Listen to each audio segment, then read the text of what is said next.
On June 16, 2021, at the beginning of our critical distance activations, the Floating Museum met with the partners who helped shape the Founders Monument to discuss the necessity and problems of monuments across the city of Chicago, this nation, and the world at large. This conversation inspired the formation of 4 arrangements of a sound monument dedicated to the love story that is Chicago, titled Translator, Kitsa Howard to John Jr. and Suzanne. These arrangements will go on to feature artists who may have never worked with each other or have not worked with each other since the COVID-19 pandemic. This is Breaking Bread. Here we go. Hello, everyone. Welcome to Breaking Bread. My name is Avery R. Young. I am one director of the Floating Museum. We have our other directors online with us, and they'll introduce themselves in a moment. But first, I would like to acknowledge and recognize and respect the Indigenous and or First Nation people as traditional stewards of this land and the enduring relationship that exists between Indigenous, First Nation people and their traditional territories. Now, while we're here, me. Me, I'm Avery R. Young again. I am a writer, performer, mentor, educator. I'm my mama's baby and only boy. Choir director. And that brings us joy. How did I get here? I was minding my own Black business. Then I got a call from I got a call from a good friend and brother Fahim Ajib, and he says to me, hey, brother, let me talk to you for a minute. Like, is he about to put me on the stroll?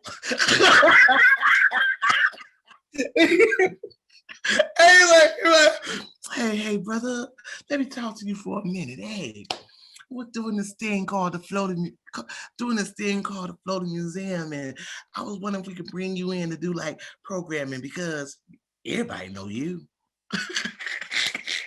Everybody know you, and everybody say yes to you. And I said, I know that everybody knows me, but I don't know about them yeses. I don't know about them yeses yet. But hey, if you think they still say yes, I'll work with it. And that's how I'm here. So I mean, there's a whole bunch more into the story, but I started with the Floating Museum when we had the barge up in the Chicago River, and like a lot of this is not only am I like here to kind of help curate programming for when we have our seasons during the summer and the fall, but also I'm kind of like the one that, wait, hold up, is this right with community? I don't know, y'all. We can't be coming up in there all jacked up. You know, a lot of the pedagogy of how we do things with community as opposed to doing for community or in community is a lot of the things that, you know, I help construct and design. And I'm here, and we're going to pass it on to one of the directors over at the. Yeah, sure. I'm Fahim Majid, artist, sculptor, one of the co-directors as well. Jeremiah actually suggested, kind of initiated some of this ideas about calling out more plainly a little bit about how we move and work in Chicago with community and build things, and maybe thinking about it a little more formally versus intuitively. So it is really nice to see all the faces here, as we consider all of you a part of the Floating Museum family, because that's pretty much what the Floating Museum and how we think about our museum is really a network of people and really amazing people doing things out in the world and in the community. So Just happy to be here, happy to have a dialogue. So I'll pass it to Jeremiah. I can't beat out. You just did that whole thing. I can't beat that. Like, come on. Well, I was just gonna say, thank God I didn't have to go after our front man, Avery R. Young. Like, horrible. Horrible. Yeah. I'm Jeremiah Holtebus-Spofford, co-director of Floating Museum. Fahim took me on a tour of the DuSable Museum's collection right after we got out of grad school, but we didn't go through the front door. We went through the loading dock, and that was my first thing. And I had only been to like the Guggenheims or the Whitneys or some of these New York museums with these big names, these big philanthropic names. And this tour of DuSable just really blew my mind. I had never been to DuSable. I hadn't been to a culturally specific museum like DuSable before.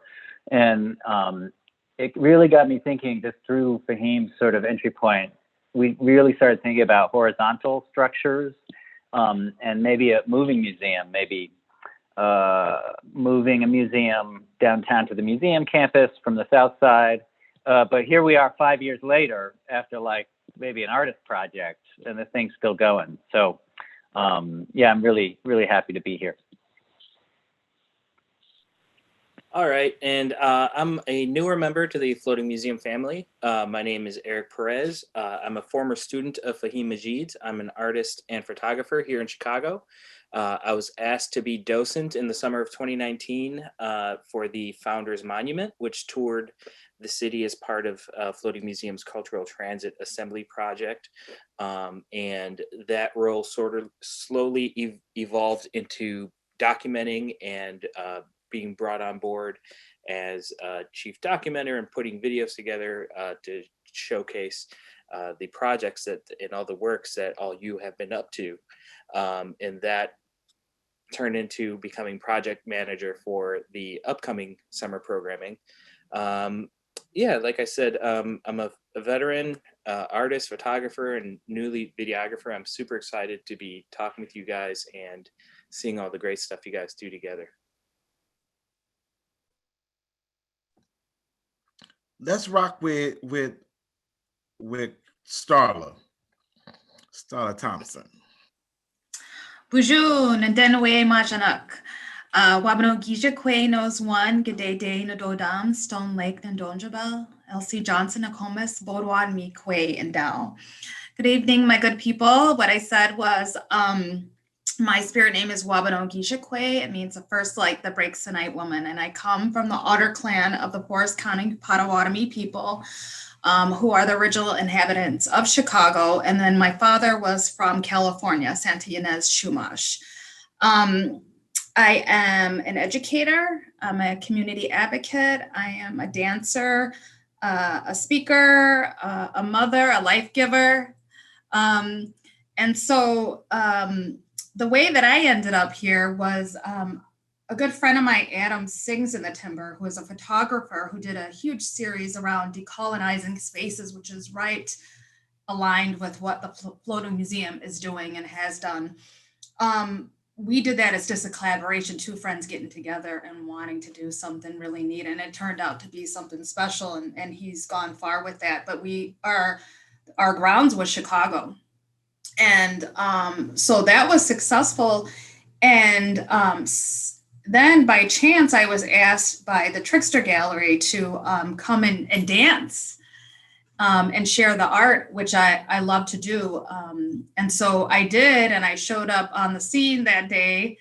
And it was so funny because they were like, that's that girl.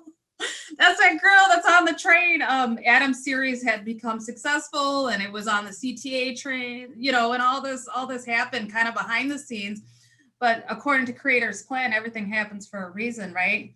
And so in getting to know the Floating Museum, they really are my brothers and protectors of the truth, of our people, and that shared history that we all hold sacred. So that's why I'm so grateful to be here. I'll always be here with you, alongside you. So that's me, Miigwech. I'm gonna pass this off to Jesse. No, Jerome, where's my mirror? EO. That's Jesse. How's it going? I'm Jesse 5K. musician, artist, actor, activist in the community. I was brought on to the Dusabo project for the Photo Museum through my friend Naya, who is a photographer, and she took some photos of me. And I think that she showed Avery and Fahim for the Dusabo project. And they said that he's a spot on guy for this. And that's how I was literally brought onto the experience. And so to be here is definitely monumental from doing that, you know, and I'm just happy to be here. I appreciate you all. Thank you, Jesse. And we got Jesse he had to wear a costume that we got a Halloween costume for and model for us. He actually had to put on they both. We had a young Dusabo and the older Dusabo, and they came modeling in that polyester. We were like, this thing gonna catch on fire. But my grandmother loved those photos. My grandmother loved those photos. Yeah, she was. Oh yeah, those photos were fire. They dope. Let's. Who am I forgetting? Coco and Kushla. Do you want to? Kushla. Let's go with Kushla, and we'll move to Coco. Kushla. Hello, everyone. Hi. I'm Kushla. I am originally from India, but have been in Chicago for the last few years, and also in the United States for the last few years. But I was a student of Fahim at the School of the Arts of Chicago, and have been involved in a couple of projects with the Floating Museum. I initially came in to make, to 3D print and scan with my partner some sculptures that were present 2 years ago, was it? Yes, 2 years ago, because of the void last year. It might be 3. Is it? Well, either way, 2 years ago. Yes. and I'm working now on working again, which I'm really excited about, another inflatable, upcoming inflatable with the group. Yeah. Thank you, Kushla. Thank Coco, you. let's rock with you, and then we'll get to Janae. Where'd Coco go? Oh. I had to turn off the fan because you know sometimes fans they'll take over the sound. Hello everyone, I'm Coco Ulysses. I am a musician, actress, writer, birth doula, end of life doula, all around artist. And Avery brought me onto this project. I'm very excited, did not know what I was in store for, and was just, and still I'm like, did he just tell me a part of history that I didn't know? Wow. Oh, that's the real story. So it's it was amazing. It was really, really amazing. So I'm glad to be here and to connect with all of these wonderful people that I don't know that are here in Chicago. This is awesome. Thank you so much. Last but not least. Yes. Miss Jeanette. Before I start, Jesse, I want to let you know there's a bunch of Haitian women, including myself, lining up our daughters. That's it. That's all I want to say. And we raised them. They seen your picture, man. They was going nuts. That's all I'm going to say. So my name is Janae Moreno. I am the daughter of Jean Auxila and the daughter of Esther Michel, who is no longer with us in body, but still with us in soul. And I am Haitian, born not necessarily in one place. I was born at LaGuardia Airport. My birth was in the air. And I have had a beautiful time in my lifetime trying to name my citizenship. I speak a number of languages, so words have meaning for me, and I try not to use it too lightly. I use words with intent. How I got here, my journey as a woman, being the daughter of Esther Michel, has been key. My mother spoke 13 different proper languages and many different dialects, and before a time where there was the machines for translation, she was commissioned as a United Nations worker at different places.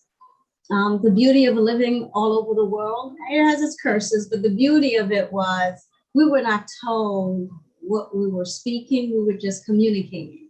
So we didn't understand speaking, we understood as children to communicate. And so be it with words, be it with song, be it with body, it was communicating. How do you get one human being to hear you, and how do you hear another human being? And so what brought me here was hearing human beings, hearing people talk about Dusabo, which was odd because that's not the way it's pronounced in our head. And then my second husband, Black American man, who was very proud to tell me, I graduated out of Dusabo school. I was like, spell that. And when he did spell it, I said, oh, Dusab, and began telling him our version of the history of the Dusab family from Saint Mark. And I slowly realized that Dusab was seen as a Black man who traveled to the Americas, and began to look at that story from that version, from that viewpoint. Another big piece of my family is, as a female in my family, my mom, who was very educated, which was uncommon in our space, in our place, insisted that all her daughters are very educated. And so one of the things that I latched onto was the issue worldwide of women and land and rights. And so everything I've ever done has been around those type of spaces. In the United States, it's been focused through affordable housing, and how women have access to affordability. And I was, told I can't do that because it's sexist, way before the whole gender stuff hit the fan. But I still say very proudly that my focus, though it is about community as a whole, I recognize that we as women, we are the life givers. We are the one that raise and nurture our spaces and places. And as I tell women and men alike, that without our fullness, happiness, and without us as life givers and nurturers being whole, our world will not be whole. And so therefore, my work focuses on how do I edify, educate, and help women in all of that community around them to be who we have been put on earth to be, which is life givers, teachers, educators, nurturers. That's how I got here. Thank you so much, Janae. So just to give a little context of how we all are here, as opposed to anybody else that could be at this Breaking Bread. A couple of years ago, we worked with a monument to honor Dusab, right? And in that, we always learn. This is what I'm saying. And in that journey, the journey has really been an interesting one. So when the first idea of this inflatable for our founders monument came to be, we were already in partnership with a lot of our Haitian community family. The Sabo Heritage Association. The Sabo Heritage. Yeah, and the Sabo Coalition, Park Coalition. Yes. Right. But in our little meetings, I was like, y'all do know we gotta kind of think about Kitahawa. Right. And so like how could we bring that into the consideration, and also this monument? So Founders Monument is a four-sided, ended up and out of this conversation, this four-sided inflatable that features Katawa, Dusabo, Hair Washington, and the bust from the Dusabo Museum, unknown child. Unknown child. yes, a bust of an unknown child from Dusabu Museum. And in that programming, I thought it would be cool to have this conversation about dreaming of this union between Katawa and Dusab. And this is how we are all here, because we are all at some point in this work have done the work with the Founders Monument, but now are also moving into this programming with Critical Response and creating other monuments with other community partners. So this particular Breaking Bread is just really us having conversations, one about the Katawa, specifically this work called Translator, that during this season of Critical Response, we're setting up, or we have set up 4 different buildings of suites that uses a particular performance, and we just build from it. We build from it. And then we're also moving into another, with Kushla, another monument. So we're going to talk about Katawa, the specific work that we're doing this time, and then we're also going to have a conversation about monuments in general and what this time in this pandemic and coming out of this pandemic has mean for us as not only artists but community. Right? One of the, like I said, case in point, this a couple of years ago would have taken place in somebody's kitchen, literally. And we would be having this conversation with some food. Shauna has lemon cake on deck. Shauna has that lemon cake on deck, and it'll be what it be. But that's what we in this new world now, where we get to be in Brady Bunch boxes and do the work. This season on Breaking Bread.